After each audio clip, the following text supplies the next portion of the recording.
What does it mean to you when you hear it? What is digital literacy? So for me, it's the ability to read, write, and participate on the web. It's to have a voice on this platform in which many of us spend our daily lives interacting. For me, this idea of digital literacy has sort of two components. The first one is kind of separate from skills. It's about a relationship. It's about our relationship with technology. In some ways, I think about like knowing how to drive a stick shift. You know, if you're in a situation where someone needs to get to the hospital, you can use the car that's there. Not specific skills, away from other devices, being able to pick up a Chromebook, a phone, a Mac, to know what a command line looks like.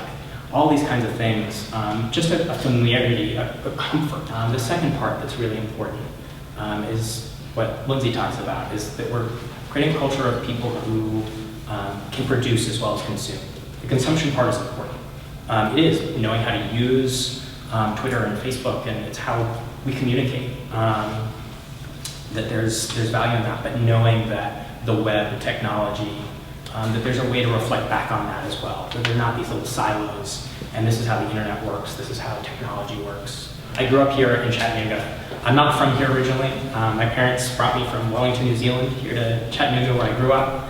I left for college thinking I would never come back to this place. And about 2 months in, realized that this is home and this is where I grew up. Because I work for the Public Education Foundation for 26-ish years now, an agent of change and of support for our public education system, trying to make Chattanooga the best city that it can be. And for the Public Education Foundation, as Rachel said, I deal with innovation and technology. Those programs, some of you were at Teacherpreneur. I work on that. It's basically a startup generator for teachers. It's a literal stage to take teachers with great ideas and have them present in front of the community, to give them support to turn these ideas into realities, into sustainable businesses and products and projects. And it's about building a community around them, about elevating teachers, about giving them voice. The last kind of big part of my work is a program called DevDev. That's the reason that I ended up at PEF. It stands for Developing Developers. It started out as a summer camp about teaching kids to code, learning programming. And we learned two big lessons from that program. One, learning happens more than during the summer and after school. That there are a lot of students who don't get served if we only let that kind of innovation happen outside of the classroom. The second thing we learned is that it is disingenuous to talk about learning to code when you've got students who don't know how to turn on a computer. And that's a reality, actually. We've had for certainly 25 years, longer, change has been part of the Chattanooga identity. Building the aquarium, starting to work on the riverfront,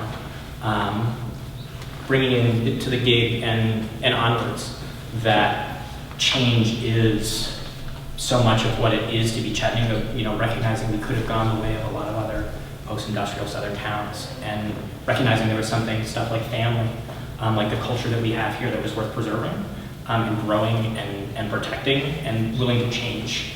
And in some weird ways to kind of stay the same. The other part, and this is tied to identity, is this connection between history, folklore, legacy, and narrative. That there's this historical event that we've talked about a little bit. It's 1903, a train coming from DC to Spencer, North Carolina, stopped in Monroeville and was an hour behind schedule. This is the fast mail. Like I said, it's a mail train. It's carrying letters, and the engineer was told, you've got to get there faster. And he tried to. And around Danville, Virginia, ran the engine off the tracks. Crashed it, killed himself, killed a lot of the men on board. The train is going to crash regardless. It doesn't matter what the train is doing. The way forward has been broken. And I think that's a really, and especially transposing a story where we've got, you know, he's really changing the idea of who's to blame. That it's change itself, at least in my reading of his painting, is what Ben is reacting to. That it's not a specific accident. It is that change is destroying this, what he sees as kind of the way things are and the way they're perfect. If that becomes a vision, this sort of reactionary anti-change idea that somehow this is just change for change's sake, that we're replacing the stuff that was perfectly good and there was no reason to. That isn't true. Your obligatory, scary public education statistics we're working to change.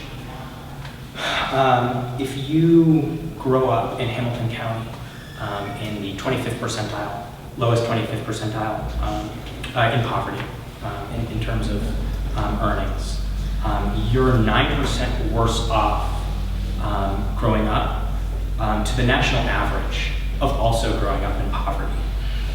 We're 9% worse off if that's where you start. You end up worse off.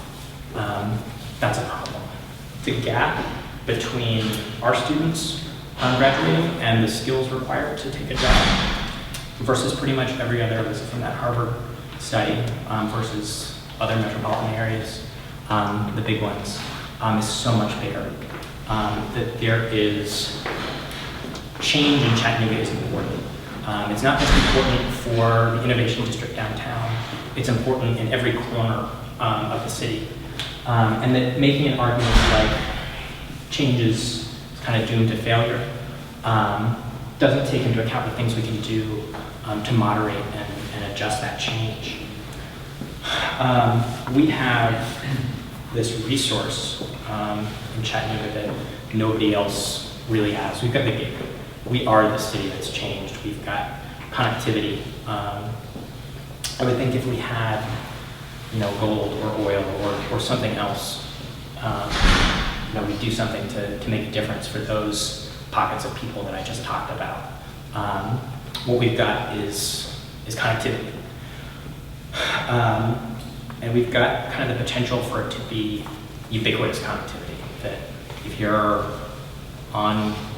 if you've got power, you can connect to the fastest network in the world. Just providing access isn't enough. We can get gig to everybody. We can get people connected anywhere in the city. There are great programs. Sam's working on Tech Goes Home at the moment that do work like that. But if we don't make that access relevant, we kind of end up in the same place. It's about a community. It's about bringing together all kinds of voices in figuring out how to solve these problems, because it isn't somebody like Benton's to the side. It's Chattonoogans as a group. It's actual democratization.